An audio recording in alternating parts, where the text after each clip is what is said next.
Para sa mga SSS pensioners na first batch o ang kanilang date of contingency na 1 to 15. Usually po, ibinibigay ang kanilang pension sa unang araw ng buwan.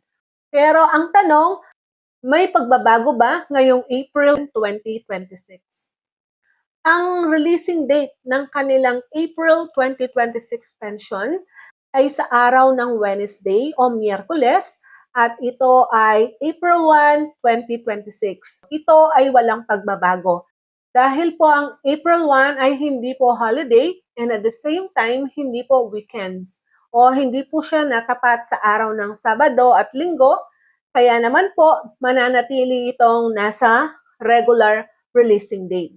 Ito po ay April 1, 2026. Para po sa mga second batch pensioners o yung mga pensioners na may date of contingency 16 to 30 o kaya naman 31, kagaya po ng mga first batch pensioners, makukuha nila ang kanilang pensyon ng April 2026 ay sa mismong araw po ng regular crediting date. Ito po ay April 16, araw po ng Huwebes o Thursday.